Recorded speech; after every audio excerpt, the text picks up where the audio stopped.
Bonjour à tous, bienvenue. Aujourd'hui, petite vidéo assez courte, mais quand même, je ferai la durée qu'il faut sur ZEC. Hier, je vous en ai parlé. Je suis pas quelqu'un qui essaie de faire du FOMO, des émotions et tout, et j'ai dit ZEC, mon titre était assez fort, je pense, l'opportunité de l'année. Donc, parce que pour moi, le setup est très très fort en termes de potentiel court terme, vraiment de retracement. Maintenant, ça, c'est le cas idéal, et nous étions ici lorsque j'ai fait la vidéo. Voilà, très précisément. Maintenant, j'ai été à votre place pendant de nombreuses années, et typiquement, ce genre de choses, quelqu'un était là, donnait un signal, parce que c'était un signal, disait voilà, il y a ça, je vois ça, etc., c'est intéressant. Et ben, je connectais. Quand je me connectais, le prix était par exemple ici. Et puis je me retrouvais à dire ok, c'est bon, j'y vais aussi. Et puis un jour plus tard, c'est l'enfer. J'ai eu peur, j'ai clôturé trop tôt, puis du coup j'ai rallongé la position, et puis je me suis fait sortir. Et puis on passe de quelque chose qui était très bon à quelque chose qui est devenu très mauvais. Donc pour ceux qui ont regardé la vidéo, si vous n'avez rien fait ou si vous avez uniquement pris ça pour le contenu pédagogique, c'est très très bien. Si vous avez trade et que vous avez gagné, bravo à vous. Si vous avez perdu, et c'est là vraiment qu'il faut faire attention. Il faut vraiment faire attention, et je suis là pour essayer d'éduquer les gens, pas pour les vous enrichir. Je pense que chacun a des façons. Déjà moi-même c'est pas facile, donc je ne mettrai certainement pas de dette là-dessus. De manière, c'est complètement interdit. Donc moi je vais vous enrichir en termes de connaissances. Voilà, c'est vraiment la partie qui m'intéresse. Et je vais vous donner tout simplement la technique que j'ai faite moi pendant tout le bear market sur Bitcoin, pendant toute cette période horrible, pardon, excusez-moi, enfin en tant que trader, cette période très très morose qui a eu lieu ici, là, voilà, cette période-là, voilà, tout ça jusque là à peu près. Ça a duré très très longtemps. Et ben qu'est-ce que j'ai fait? Parce que j'ai fait aucune action sur mon spot, on parle de 2 ans.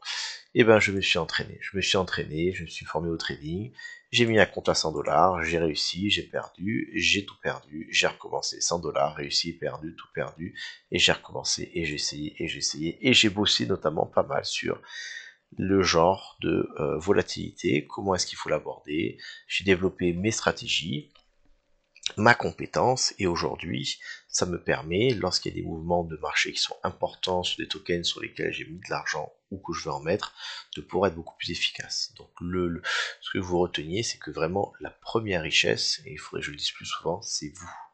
Il faut que vous enrichissiez vous-même de vos connaissances pour avoir une chance sur le marché de vous en sortir. Tant que vous ne serez pas riche de connaissances, vous serez pauvre financièrement, parce que le marché va se nourrir de vous. Et voilà qu'est-ce qui s'est passé ici.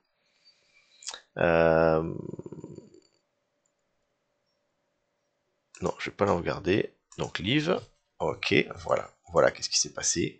Le prix a continué à retracer, on parle quand même en 24 heures d'un retracement de, même si on prend de là où était la vidéo, forcément vous l'avez pas au timing, de 23% en si peu de temps, c'est très très fort. Et actuellement, il semblerait qu'on ait une continuation. Ok.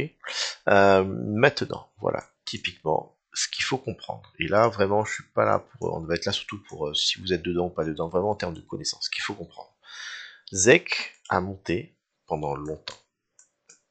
Donc, il y avait vraiment des gens qui étaient sur le marché, ça achetait, achetait, achetait, achetait, achetait, achetait, achetait, achetait. Et les gens qui vendaient, soit ils étaient très intelligents, ils y arrivaient, difficilement, mais ils pouvaient y arriver, soit ils se sont fait sortir, j'ai parié à la baisse, j'ai parié à la baisse, soit ils pariaient à la baisse, ils se faisaient sortir dans ces ordres d'achat, soit ils vendaient, et du coup, ceux qui possédaient, je vous ai expliqué, les 90% de ZEC, continuent à accumuler, et le prix peut monter encore plus facilement, puisqu'il y avait encore de moins en moins de liquidités disponibles. Et c'est comme ça que ça monte aussi fort. Mais à un moment donné, voilà, on a beau pousser, ça commence à être trop coûteux, il faut commencer vraiment non plus à penser à faire monter mais à vendre. Et donc le signe, c'était la dernière accélération sur liquidation, comme je vous l'expliquais, et le signe ultime, la récupération du canal. Maintenant, c'est pas fini. Le prix ne va pas faire une ligne droite et revenir tranquillement à 30 dollars. Pas du tout. Comprenez bien que dans un marché, le marché ne bouge jamais en ligne droite parce qu'il ne peut pas se permettre que les gens gagnent trop longtemps, trop souvent, de manière trop nombreuse. Donc qu'est-ce qui se passe? Et c'est là vraiment, je pense, que le contenu de cette vidéo, il faut le suivre. Parce que vous, du coup, vous ferez moins surprendre et vous serez plus patient parce que vous savez que les choses vont arriver. Plus une baisse dure longtemps, Donc la baisse déjà est arrivée parce qu'on a eu une inversion. Maintenant on n'est plus à l'achat, maintenant le marché est à la vente. Tous ceux qui ont accumulé depuis très longtemps, il faut qu'ils prennent des profits. On est à x20, x30 par rapport à leur d'entrée. Donc même s'ils vont vendre qu'une partie, le bénéfice est tellement énorme que ça va leur payer. Voilà, ça va les payer. Donc là maintenant on est à la vente. Pour moi ici c'était le signe que maintenant on a inversé. Et je pense que pour l'instant tout va dans le sens de la vente. Mais rien ne va en ligne droite. Si vous voulez vendre, et là mettez-vous bien à leur place, vous voulez vendre, il faut des acheteurs. Donc d'abord là, vous vendez, parce que c'est très intéressant, c'est très cher. Puis comme on est sur des liquidations, il y a des ordres, du coup, tous les stop loss, ce sont les ordres d'achat, donc ce sont des... Quand vous vendrez dans cette liquidation-là, vous pourrez remplir des gros ordres parce qu'il y aura plein d'ordres d'achat automatiques, donc ça intéresse. Et ensuite, le prix descend. Donc les gens parient à la baisse, les gens shortent, les gens shortent, les gens shortent, les gens shortent, les gens shortent, les gens shortent. Et vous laissez ces shorts rentrer. Vous laissez, entre guillemets, le poisson revenir là où, juste avant, le banc s'est fait manger. Vous les laissez rentrer. Il faut pas laisser trop longtemps, sinon un autre prédateur va venir les avaler. Faut pas laisser trop peu de temps, sinon il n'y en a pas assez qui rentrent. Il faut les laisser. Et à un moment donné, quand on arrive sur un support, donc sur une zone où déjà naturellement le prix va s'arrêter, donc ce sera plus facile de renvoyer, on va venir faire un short squeeze. Et le short squeeze, eh bien, on vient mettre une impulsion haussière et on vient percuter tous les stop loss de ceux qui sont rentrés un peu trop tard. Alors oui, on va pas chercher la TH, on n'arrive pas à shorter jusqu'en haut, ça coûte trop d'énergie maintenant, puis c'est pas le moment d'acheter ici, pour ça c'est le moment de vendre. Mais le fait de lancer le short squeeze, ça nous donne un mouvement très rapide. Je vous montre. Voilà, regardez ici là, support, on y va doucement, et là boum, le short squeeze, ça monte, ça monte.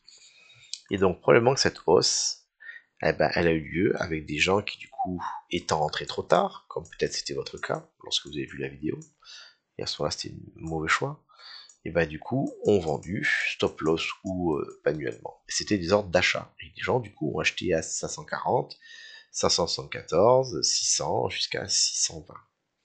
Et cette opportunité-là, ces acheteurs malgré eux, sont une excellente opportunité pour le marché de vendre. Et de vendre avec du volume. On a fait rentrer les poissons, et lors de la récolte vient, on fait le mouvement, on leur fait peur, et on les mange. Voilà, donc ça, il faut vraiment comprendre, sur tous les marchés, le short squeeze arrive vraiment avec une très très très forte probabilité, j'ai envie de dire même toujours.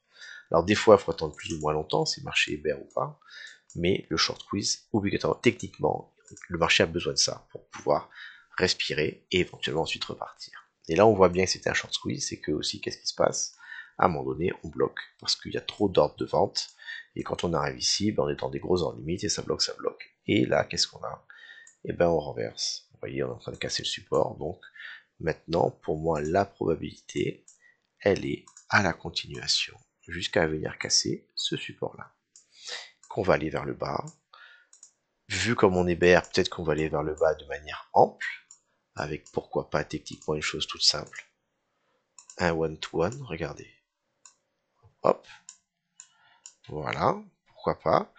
Qui nous emmènerait sur une zone de support qui serait ici, et qui nous ferait déboucher sur un nouveau short squeeze. Pourquoi pas jusque ici à l'entrée du canal ou un petit peu à l'intérieur. Et après on peut continuer à la descente. Voilà, ce serait l'idée globale de ce qui pourrait se passer. On pourrait l'avoir un peu avant ou pas, mais ici on a quand même un support là. Dans cette zone-là, en tout cas, ce sera assez logique. Donc voilà comment on pourrait voir le marché. Et maintenant, vous êtes allé jusque-là, ça fait 9 minutes, il faut bien que je vous en donne pour votre intellect. Ok, je sais bien le short squeeze, mais comment est-ce que je fais pour rentrer? J'ai vu ta vidéo, t'avais fait ta vidéo ici, j'étais là, c'est trop tard, le stop loss il est horrible, l'achat c'est compliqué, on est nulle part, ça rebondit ici, comment je fais pour mettre un ordre ici, pour le deviner, etc. Et bien là, très très intéressant. Le mouvement est parti. Comment est-ce que je fais pour prendre le train en cours de route? Eh bien, il y a un outil, et retenez-le bien, un outil qui est très utile, je trouve, et qui fonctionne vraiment bien dans un marché qui est en tendance, donc dans un marché haussier ou baissier. D'accord? Ça ne marche pas quand on est en range. Ce n'est pas le Fibo. On va prendre un exemple tout simple. Ici, on a eu une baisse. D'accord? 382 mangé, pas très joli. 0,5, c'était pas forcément sûr qu'on aille dessus, vous voyez. c'est pas le volume profile, parce que si je prends le volume profile, je vais le prendre là. Voilà, vous voyez là, il n'y a nulle part, il ne s'est rien passé ici. Je vais le prendre où la baisse n'a pas encore eu lieu. Ok. Et bien j'ai un outil qui permet de définir dans une tendance jusqu'où la tendance est boule ou bear. C'est le VWAP. On l'oublie et il est là. Et le VWAP, je peux le placer dès que mon top est posé. Je le place. Alors au tout début, quand on est dans le trafic entre guillemets, il ne vaut pas grand chose. Mais une fois que le prix a pris une tendance bien marquée, le VWAP c'est le prix moyen depuis ce moment.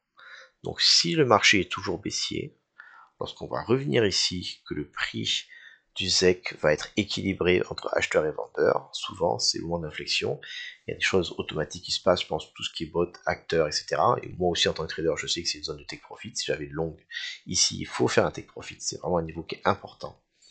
Et donc on est venu là, VWAP, résistance une fois, résistance deux fois, tata bisous, on est reparti à la baisse. Et ça marche dans un marché baissier, donc actuellement ce VWAP est là, selon où on va, imaginons qu'on va jusqu'ici avoir, c'est jamais tout n'est jamais évident, mais on pourrait dire on va prendre un nouveau VWAP qui serait sur ce top, ok, et ce VWAP peut-être qui va venir comme ça, descendre gentiment jusqu'ici, et on pourrait donc avoir, en cas de rebond, une nouvelle entrée qui serait offerte par là. Hein, alors bien sûr, c'est pas quelque chose qui marche à 100%, mais ici, là, moi, personnellement, je suis rentré à nouveau, j'ai rallongé ici, parce que le deuxième touche du WAP en résistance. Voilà, celle-ci, j'étais pas connecté, et celle-ci, je l'étais. Donc, intéressant le VWAP. Et ça marche dans les deux sens. Regardez, ici, on a un bottom. Est-ce que ça marche chaque fois? Non, mais regardez, support, support, vous voyez, elle a fonctionné deux fois. Ici, j'ai un bottom assez bien positionné. Voilà. Moyen, moyen. Mais quand on était en tendance au début, voilà. Mine de rien, sur des grosses mèches, le VWAP, alors là souvent ça marche pas très bien parce qu'il y a eu le range derrière, mais sur la première touche, c'est une bonne entrée. Première touche du VWAP, toujours intéressante. Regardez, support, support, support, support, support, support, support, support. Voilà. Donc quand on veut scalper une entrée, et éventuellement espérer qu'elle continue, sur des grosses tendances, et je précise bien que c'est dans des tendances, dans un range, le VWAP ne fonctionne pas, et ben le VWAP est avancé. Donc voilà pour mon suivi sur ZEC. Comme je vous l'avais dit, c'est à risque, c'est beaucoup de volatilité, mais c'est également un énorme potentiel. Je continue à penser que ZEC n'est plus bullish, qu'il est en train de nous poser en 4 heures un magnifique M-top, et que la baisse devrait probablement se poursuivre jusqu'à chaque niveau de support.